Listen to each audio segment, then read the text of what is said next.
Senhoras e senhores, obrigado por aguardarem. Sejam muito bem-vindos à apresentação trimestral de resultados do XPlog, Fundo de Investimento Imobiliário FII. Informamos que todos os participantes são apenas ouvintes durante a apresentação do time de gestão e lembramos que a apresentação será gravada e a publicaremos no site dos fundos nos próximos dias. O espaço de perguntas está aberto e as mesmas serão lidas e respondidas pelo time ao final da apresentação. Reforçamos que nosso canal de relação com investidores está sempre à disposição através do e-mail ri@xpasset.com.br. Agora gostaria de passar a palavra para o time de gestão da XP Asset Management. Uma excelente apresentação a todos. Obrigado. Bom dia a todos. Obrigado por participarem do nosso call trimestral. É o Pedro Carrais falando, gestor do fundo, e junto comigo o Lucas Paraviso vai participar da apresentação conosco. Lembrando, a gente vai responder todas as perguntas ao longo da apresentação. Se porventura alguma não for respondida, o canal de RI da XP Asset permanece aberto pelo e-mail ri@xpasset.com.br. Vamos lá, a gente começa aqui na carta do gestor trazendo alguns destaques do trimestre. Pode passar, por favor. Bom, primeiro, do ponto de vista macroeconômico, né, foi um ano bastante complexo, como todos já sabemos, e o último trimestre também teve bastante volatilidade, né? A gente já vinha com uma recuperação em V ao longo do terceiro trimestre, a gente entrou no quarto trimestre com uma expectativa bastante boa, um nível de otimismo bastante bom se comparado aos últimos trimestres, porém a gente foi surpreendido aí com a chamada segunda onda, né, trazendo um pouco mais de volatilidade aos mercados, principalmente do mês de dezembro em diante. A última expectativa de fechamento do PIB do ano está na casa de 4,4% de queda, uma pequena melhora em relação à última previsão, que era de uma queda de 4,8%. Acho que para 2021 a gente está um pouco mais otimista, né? A vacina está aí, muito em breve a gente vai ter boa parte da população vacinada, e aí a atenção volta a ser para a esfera fiscal do país, a manutenção do teto de gastos. Ao longo dessa semana a gente teve o término das eleições na Câmara e no Senado, e com isso a gente espera que muito em breve a gente volte a ter um foco na aprovação das reformas estruturais, que são muito importantes para o nosso país. Do ponto de vista de juros, a gente teve na última reunião do Copom a manutenção dos juros na casa de 2% ao ano, porém já com um viés de alta, se não na próxima reunião, no mais tardar na reunião de maio, né? Ainda assim, a gente entende que os juros têm tudo para fechar o ano de 2021 num patamar super saudável e ainda favorável para o setor imobiliário. Em relação ao fundo, a gente teve no quarto trimestre uma distribuição de R$ 1,76 por cota, o equivalente a um dividend yield anualizado de 5,7%, considerando a cota de fechamento em dezembro, ou 6,2% se considerar a cota da quarta emissão de R$ 113,08. Em relação a algumas perspectivas, a gente encerrou o quarto trimestre com um pouco mais de 735 mil metros quadrados de área bruta locável, com 33 locatários, um fundo bastante diversificado e com uma exposição acima de 60% em contratos atípicos, trazendo bastante resiliência, inclusive durante a época da pandemia, conforme a gente vai observar mais à frente no resultado do fundo. No final do mês de janeiro, a gente comunicou ao mercado o término da quinta emissão de cotas do fundo. A gente captou um montante de R$ 720 milhões, o volume total da emissão, era uma emissão de 600 milhões de volume base, e como a gente teve excesso de demanda, a gente exerceu o lote suplementar de 20%, totalizando 720 milhões, por ter sido uma oferta 476. Para aqueles que exerceram direito de preferência e sobras, as suas cotas já estão liberadas para negociação no mercado secundário. Para aqueles que participaram da oferta 476 em si, pelo ticker XPLG15, essas cotas estarão locapadas por um período de 90 dias até o dia 26 de abril. Por fim, eu já vi que tem algumas perguntas aqui relacionadas à alocação de recursos dessa quinta emissão. O time de gestão tem trabalhado em diversas iniciativas, a gente já tem alguns memorandos em assinatura e ou assinados, e a nossa expectativa desse montante que foi captado é que a gente faça a alocação de aproximadamente a metade dele nos próximos 30 dias, ainda ao longo do mês de fevereiro, e a outra metade entre os meses de março e abril. Então, logo a gente tenha novidades em relação a essas alocações, a gente vai comunicar prontamente ao mercado, mas a gente tem grandes expectativas quanto à alocação de quase a totalidade do caixa nos próximos 90 dias. Tá? Dando continuidade à apresentação, pode passar, por favor. A gente traz alguns destaques do trimestre. Como eu já comentei, a gente fechou o trimestre com uma área bruta alocável um pouco acima de 736 mil metros quadrados. No gráfico à direita, a gente vê a evolução dessa área bruta alocável, uma evolução bastante relevante nos últimos 2 anos e meio, né? Lembrando que o fundo começou em meados de 2018, com a primeira aquisição de 23 mil metros quadrados de ABL. Hoje, a vacância física do fundo é de 9,2. A gente tem trabalhado com alguns players de mercado para comercializar a área vaga. Temos tido alguma procura. A gente imagina que ainda ao longo do primeiro semestre a gente possa ter uma redução dessa vacância por meio da alocação de áreas atualmente vagas. E a inadimplência líquida permanece no patamar super saudável, igual a 0%. Pode passar, por favor. Aqui eu vou passar muito rapidamente, né? Só lembrando, a gente fez o IPO do fundo em junho de 2018, com a captação de 365 milhões. Um ano depois, em junho de 2019, a gente fez a segunda emissão, no montante de 298 milhões de reais. Depois, em outubro de 2019, a terceira emissão de 828 milhões de reais, quando, em julho do ano passado, já durante a pandemia, a gente fez a quarta emissão, no montante de 600 milhões de reais, e aí, finalmente, já esse ano, recentemente, como eu falei, em janeiro, a gente fez uma captação de 720 milhões, e já com esse recurso que foi captado, a gente fez a quarta e última alocação no especulativo Cajamar, o nosso ativo que está em obras na região de Cajamar, e essa quarta tranche foi a última tranche que a gente tinha para pagar lá, no montante de 85 milhões. Esse ativo está em fase final de obra, a nossa expectativa é que ele inaugure ao final do mês de março de 2021, no final do mês que vem. Eu vou passar a palavra para o Lucas Paraviso, que vai dar continuidade à apresentação daqui em diante. Já vou responder algumas perguntas que estão no chat, e para aquelas que eu não responder pelo chat, a gente volta no final para responder cada uma delas. Obrigado, Carras. Bom dia a todos. Agradeço a participação. Dando sequência, a gente começa falando pelo PIB. Pode passar, por favor. A gente destaca que, embora a recessão de menos 4,4% seja muito impactante, realmente um efeito aí da grave crise, por outro lado, no último trimestre, a gente tinha uma projeção de 4,8% de recessão. Então, os últimos meses do ano foram muito fortes nesse processo de recuperação, vocês vão ver os gráficos subsequentes, mas ainda assim a gente destaca a questão fiscal, né, super importante para que a economia brasileira continue se fortalecendo e possa, de fato, superar os efeitos econômicos dessa crise do Covid. Ao mesmo tempo, também, a gente destaca a necessidade da imunização, que tem que ser, de fato, uma prioridade, né? O caminho mais limpo e seguro para a gente poder superar essa crise. Em relação ao cenário internacional, os mercados já tinham precificado muito bem a eleição dos Estados Unidos, o John Biden. Pode voltar, por favor, ainda? Isso. E também os Estados Unidos hoje ainda está focado em aprovações internas em relação a estímulos, então ainda não temos grandes sinais a nível internacional.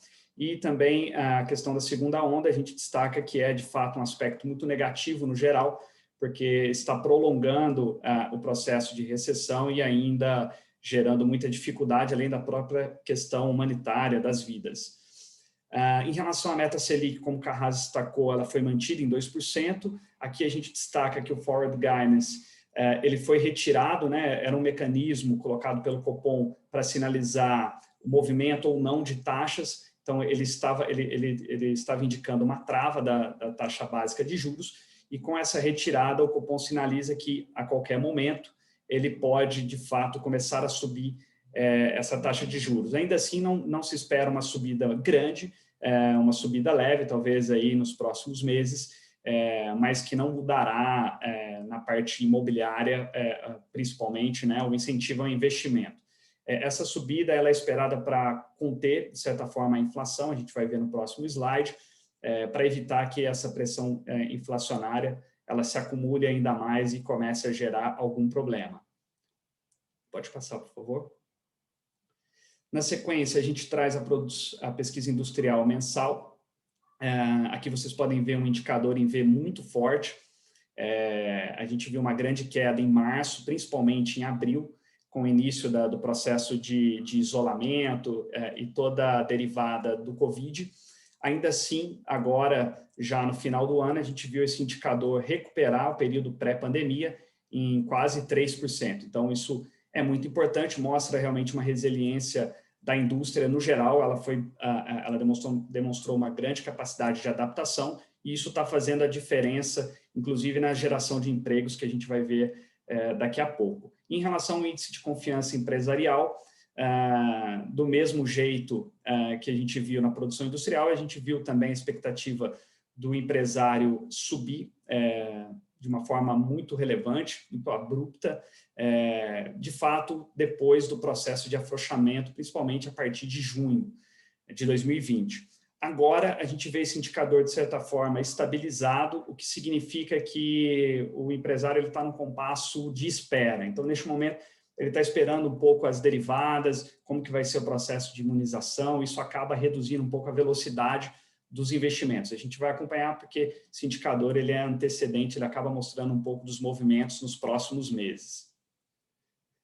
Seguindo, a gente traz a inflação, os principais indicadores, IPCA e GPM. GPM fechou de forma bem descolada, em 23,1%, um efeito principalmente da desvalorização do real. Esse indicador tem na sua cesta produtos dolarizados, então isso fez uma grande diferença e acaba se refletindo na questão contratual do fundo, né? A gente vai ver na sequência que a gente tem uma importante exposição a IGPM, então, no curto prazo, isso acaba gerando um benefício. Obviamente, a gente tem uma proximidade muito grande com os locatários e tem ouvido certas reclamações, etc., mas, no geral, a gente está conseguindo, com êxito, repassar e seguir a condição contratual já estabelecida. Nos próximos anos, esses indicadores eles vão ficar mais alinhados, isso é importante, isso gera menos complicações a nível contratual, no geral, um pouco mais de previsibilidade, e a gente acha que isso deve se estabilizar. E, por fim, em relação ao CAGED, que é um indicador importante da geração líquida de empregos, assim como os outros gráficos, a gente vê uma recuperação em V muito importante, na verdade, histórica, tá? Então, a gente está vendo uma série aqui de vários anos, e esse indicador, ele, inclusive, já superou a geração de vagas em relação as perdas, né? A gente teve uma perda muito grande em abril, maio e também em junho. Essa era uma preocupação a nível mundial. Os Estados Unidos mesmo sofreu muito com essa situação, mas a gente conseguiu aí reverter esse processo, e acho que a indústria aqui é um ponto bem importante dentro dessa evolução.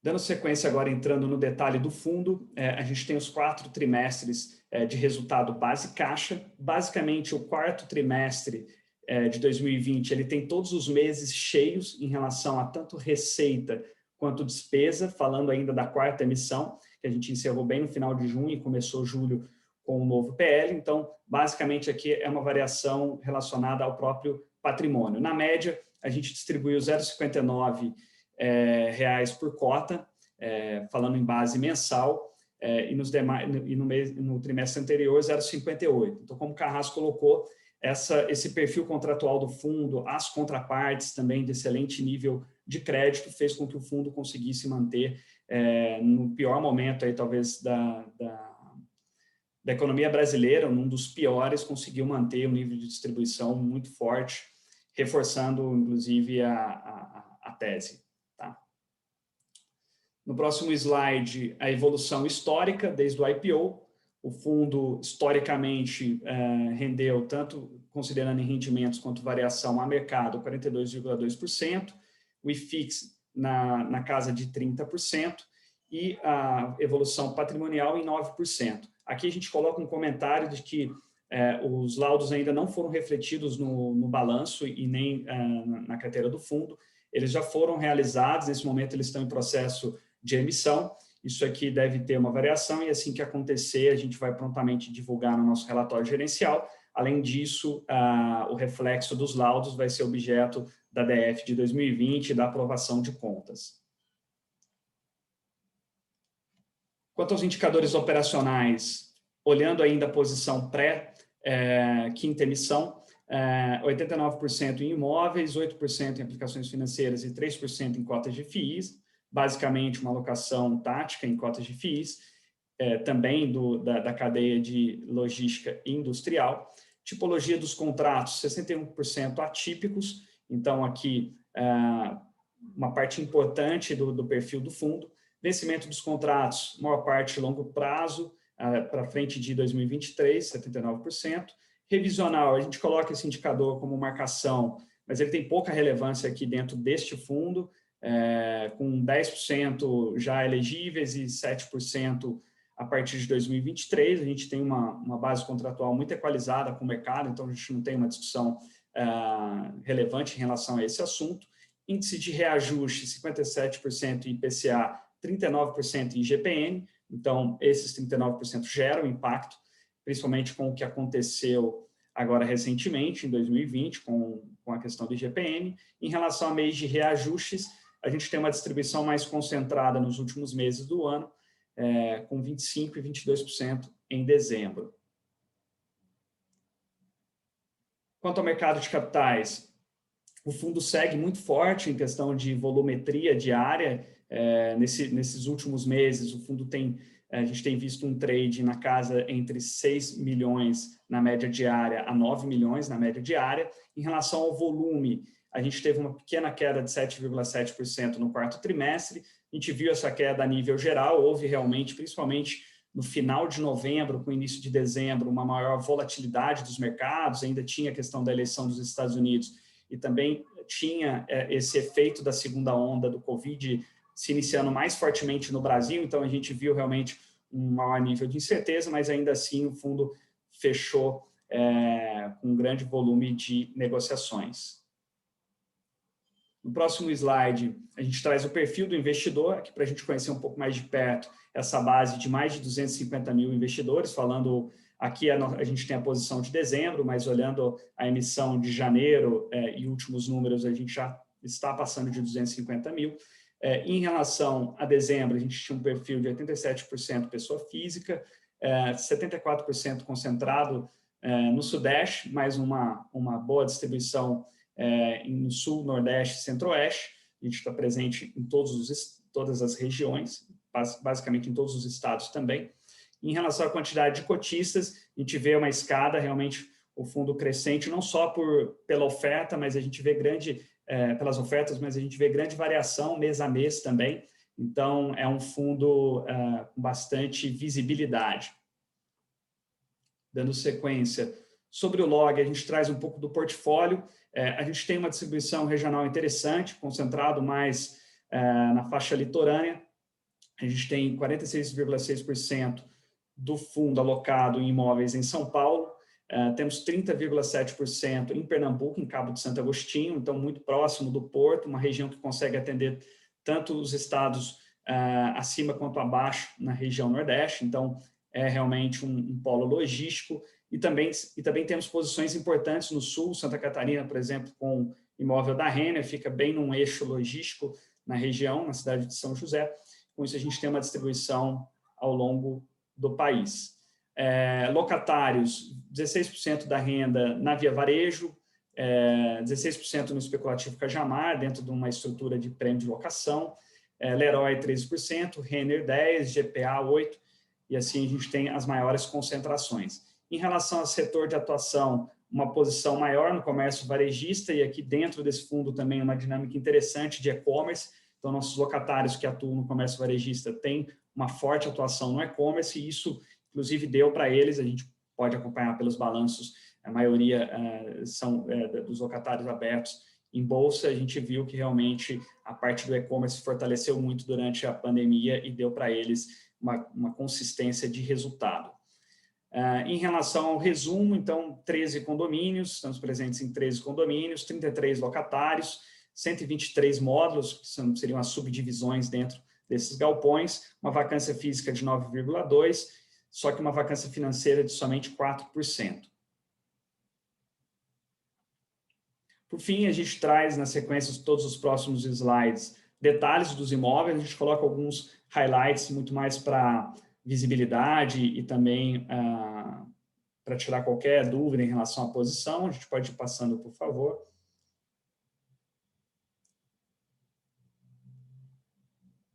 CD Leroy, que a gente entregou, Renner, aqui o complexo no Nordeste, condomínio multimodal, especulativo Cajamar super avançado, a gente traz todo mês fotos atualizadas no relatório mensal, então vale conferir e acompanhar. É um complexo com 4 galpões, então muito interessante, bem ao lado da Leroy, uma região com grande potencial de valorização. WTTP2, Unilever, que a gente comprou por último no Nordeste, a gente comprou no final do ano de 2019. Business Park, foi da última emissão, da 4ª emissão, imóvel 100% locado também, com processo de expansão.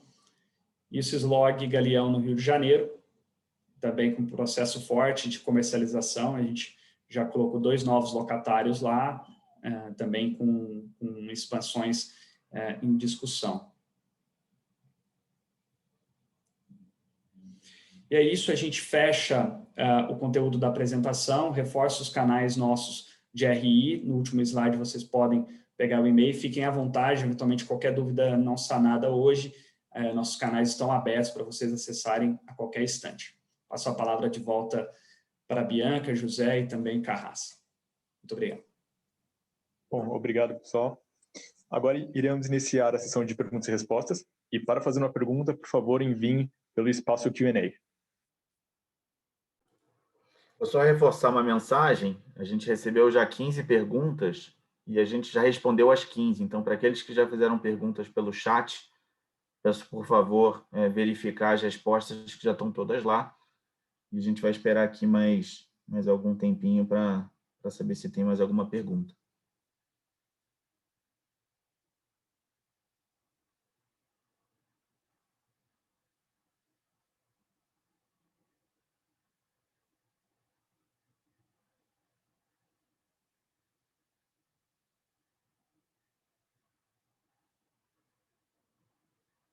Leonardo faz uma pergunta sobre a saída dos supermercados Dia da região sul, perguntando se há algum impacto. Leonardo, não. Lembrando, né, os nossos 2 ativos alugados para o Dia são em São Paulo, um em Ribeirão Preto e o outro em Americana, e esses 2 ativos servem principalmente para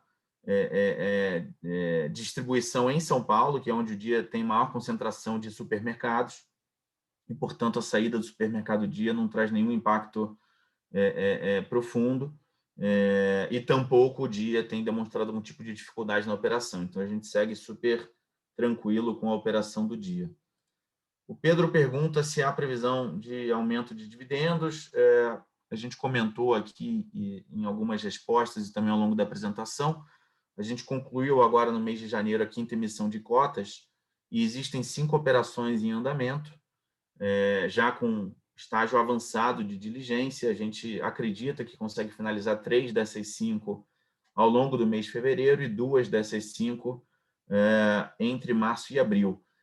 Em isso acontecendo, a gente acredita que há espaço, sim, para um aumento na distribuição de dividendos. O Diogo parabeniza a apresentação. Obrigado, Diogo. Qual é a sugestão de valor máximo a se pagar pelo valor da cota do fundo no mercado secundário, considerando possível alta de juros? Diogo, isso é uma decisão de investimento, né? A gente sempre sugere que você converse com seu assessor de investimentos e faça suas análises. A gente não faz recomendação de preço de compra na qualidade de gestora do fundo. O João pergunta sobre os desenvolvimentos do fundo, se existe renda garantida e qual seria o tempo. Sim, João, os ativos em desenvolvimento no fundo, eles possuem uma renda sendo paga pelo próprio incorporador durante a obra e também por um período de 12 meses após a obra. Portanto, no caso do especulativo Cajamar, cuja obra é finalizada em março, a gente recebe uma renda do vendedor até fevereiro de 2022. E no caso do Cislog São Paulo, também já respondendo a pergunta do Cristiano, a gente tem a previsão de inauguração em junho, com a renda até maio de 2022. Tá? Eu já respondi a pergunta também do Cristiano. O Léo pede para a gente trazer nos relatórios mais transparência nos contratos de inquilinos em 100% imóvel. Léo, tem um problema aqui de confidencialidade, porque se eu abro o valor dos aluguéis, eu abro para o outro inquilino do mesmo ativo quanto que o inquilino A está pagando. Então, isso gera um problema de concorrência e possível canibalização. Então, a gente procura sempre ser transparente sem abrir as informações relevantes que possam prejudicar o fundo, mas está aceita aqui a recomendação, a crítica, a gente vai trabalhar nesse sentido. O Sérgio comenta aqui se a gente respondeu para o perguntador. Na verdade, não, Sérgio, a gente responde aqui para todos e aparece ali nas perguntas respondidas e a grande maioria das perguntas foram refeitas aqui, então acabei respondendo ao vivo também. O Robson pergunta expectativa do fundo para esse ano, pagamento de dividend yield, já falamos. Fernando pede para a gente explicar melhor a tese do Nordeste. A gente acha que Nordeste, Fernando, é um local com grande potencial de crescimento, né? Principalmente na área de Recife e arredores, não somente por conta do Porto do Suape, como também pelo aeroporto de Recife, que acaba sendo um dos mais importantes da região, e diversos inquilinos estão lá atuando com a distribuição não só no Nordeste, mas também no Norte do país. Então, é uma região muito nobre, não à toa a vacância do Nordeste é uma vacância bastante baixa, e a gente está super animado com esse investimento. O Jefferson pergunta se a desaceleração do varejo preocupa o fundo. A gente entende que não, Jefferson. Os nossos inquilinos têm todos uma saúde financeira muito boa e são contratos de longo prazo. Revisionais, a gente não tem revisionais, Robson, no curto prazo. Nenhuma revisional, na verdade, chegou ao fundo desde que o fundo foi lançado, então a gente não teve nenhum tipo de negociação nesse sentido. Tem alguns elogios, obrigado. A gente agradece, a contribuição de vocês é sempre muito bem-vinda. O João pergunta se a gente pretende continuar aumentando a exposição a desenvolvimento. A gente olha, mas olha com parcimônia. Não é sempre que a gente entra em desenvolvimento. Para entrar em desenvolvimento, a gente tem que estar muito convencido com relação à localização, mas desenvolvimento é algo que sim, a gente sempre olha, tá? O Cristiano pergunta se as novas aquisições é com vários inquilinos ou monoinquilino. Tem um pouco dos dois, Cristiano. A gente é bem agnóstico nesse sentido, em termos de região, em termos de monousuário ou multiusuário. Então, as aquisições que estão em andamento envolvem não só ativos monoinquilinos, como também multi-inquilinos, tá?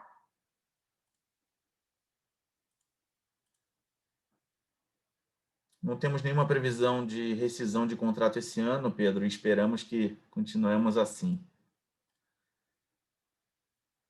O Cleverson pergunta se os próximos contratos terá foco em algum indexador. A gente não tem nenhuma preferência.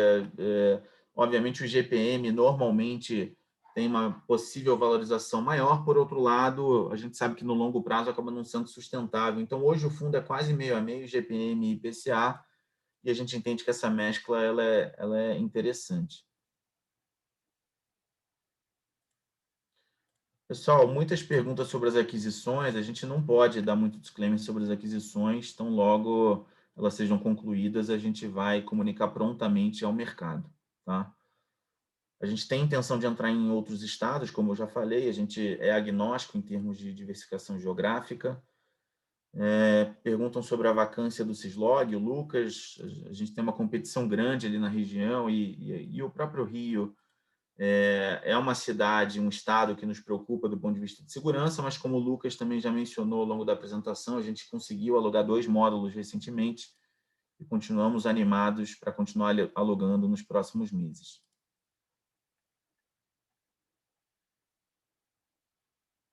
Muitas perguntas sobre emissão. A gente, como já mencionou algumas vezes em outras conversas, a gente sempre procura fazer emissões quando o fundo já está todo alocado e quando a gente já tem novos ativos no radar. Então, enquanto não alocarmos o fundo atual, o caixa atual, desculpem, a gente não vai fazer outras emissões.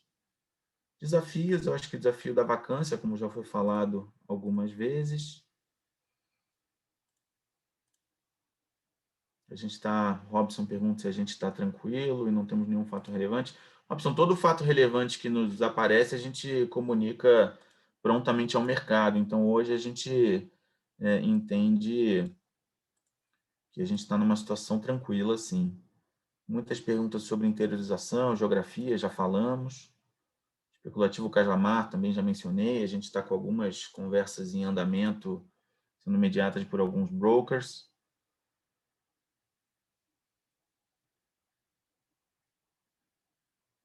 William comenta aqui sobre a mudança da remuneração da gestora. William, a gente cobra conforme praxe do mercado, né? Um percentual do valor de mercado do fundo. Inclusive, a gente acha que é mais justo, inclusive, do que cobrar em relação ao patrimônio líquido, porque se a cota sobe, a gente ganha mais, se a cota cai, a gente ganha menos. Então, o que a gente cobra de taxa de administração é absolutamente em linha com o que o mercado de fundos imobiliários pratica, inclusive com taxas percentuais inferiores a diversos fundos concorrentes, vamos dizer assim.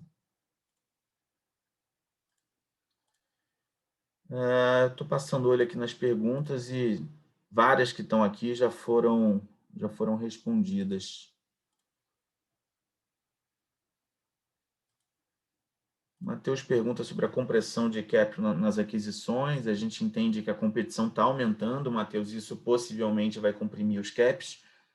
A gente procura sempre analisar risco-retorno de cada uma, portanto, tem algumas operações com cap muito comprimido que a gente pode eventualmente ficar de fora por não concordar com o preço.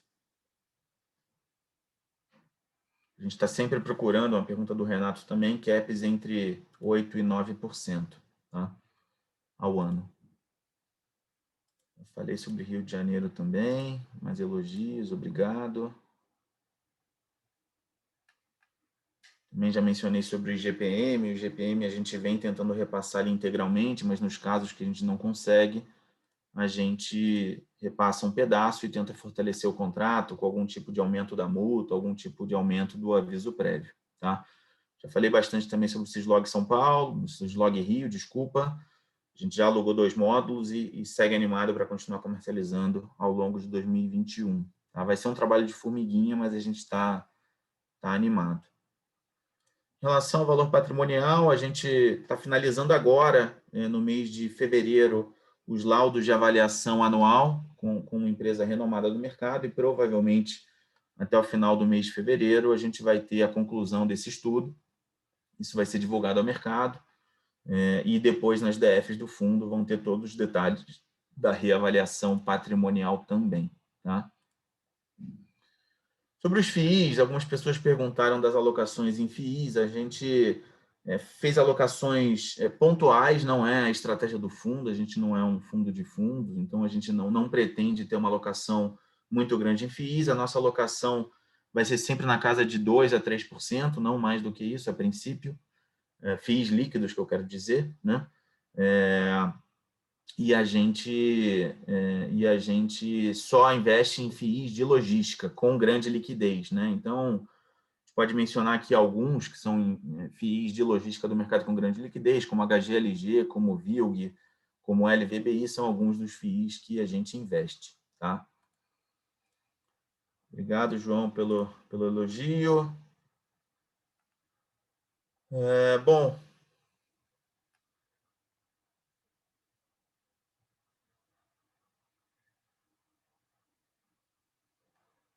as perguntas são infinitas, né?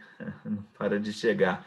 Mas eu estou olhando aqui, a grande maioria a gente respondeu, a gente, como eu falei, tem um mix entre típicos e atípicos, e isso é normal, porque nem todo lojista, ou melhor, locatário, quer se comprometer com um contrato atípico. A gente acha que ter um pedaço do portfólio em típico é saudável, porque o típico nos permite fazer renegociações periódicas, então a gente acha que isso é interessante nesse blend com o atípico, tá?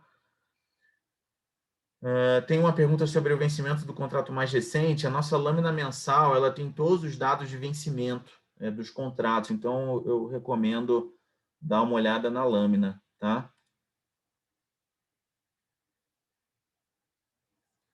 Mais elogios, obrigado. Bom, a gente não pode falar aqui dos fundos dos terceiros, a gente gosta do XPLG, a gente acha que o XPLG é um fundo bastante diversificado, bastante líquido, com imóveis de qualidade, e a gente gosta muito da qualidade do fundo, não só para o curto, mas também para o médio e longo prazo. Cristiano pergunta até quanto mais o fundo pode fazer emissão sem precisar de assembleia. Até 10 bi de patrimônio, Cristiano. Isso está previsto no regulamento. Hoje o fundo tem um patrimônio de 3 bi. Tem bastante espaço ainda para a gente continuar crescendo, desde que a gente tenha boas oportunidades e imóveis que agreguem no preço certo, é claro, ao portfólio do fundo, né? Bom, o Paulo pergunta se a gente está constituindo provisão para manutenção e depreciação natural dos ativos. Sim, a gente tem uma área de engenharia que faz gestão preventiva e corretiva de todos os ativos, e todo ano a gente investe aproximadamente 5% do resultado, pelo menos, na manutenção dos ativos junto aos nossos inquilinos. O Maurílio comenta que, ao longo do tempo, os dividendos reduziram, era 67, 64, depois 58. Maurílio, a gente passou por um ano difícil, né, que foi o ano de 2020, em que a gente teve algumas renegociações com alguns inquilinos. Isso foi comentado bastante ao longo do ano passado. Como eu já mencionei, a gente tem 5 operações em andamento, e com essas operações a gente pretende ter um incremento de dividendo. Eu não posso aqui dar um disclaimer, porque seria uma informação não pública a todos, mas a gente imagina que a gente vai voltar para um patamar mais próximo do que o fundo já pagou no passado, tá? A expansão da Renner está pronta, Cristiano. A gente inaugurou já nos últimos 3 meses, a gente está finalizando a diligência, conforme a gente já mencionou na última emissão, em julho, e a gente imagina concluir essa operação nos próximos dias ou semanas, uma expansão de 12 mil metros, colocando o ativo com 60 mil metros quadrados e com vencimento até 2029, no mesmo contrato atípico do contrato original, tá? Gente, eu já respondi, as perguntas que estão aqui são perguntas que a gente já respondeu, então foram 67 perguntas, já falei bastante cap rate, rendimento base, já comentei, né? A gente distribui 58 e a gente tem previsão de um pequeno incremento a partir dessas aquisições. Reitero, né? Novas perguntas, por favor, o façam pelo canal de ri@xpasset.com.br. A gente agradece a participação de vocês e, mais do que isso, a participação bastante ativa, que é sempre muito bem-vinda. Esperamos ter contribuído com as perguntas que vocês fizeram. Em caso de dúvidas adicionais, mais uma vez, contem conosco pelo canal de RI. Obrigado mais uma vez e bom dia a todos. Bom, muito bem. A apresentação trimestral de resultados do XPlog, Fundo de Investimento Imobiliário FII, está encerrada. Lembramos que a apresentação foi gravada e a publicaremos no site do fundo nos próximos dias. Reforçamos que o nosso canal de relações com investidores está sempre à disposição através do e-mail ri@xpasset.com.br e também pelo site do fundo, xpasset.com.br/xplog. Agradecemos a participação de todos.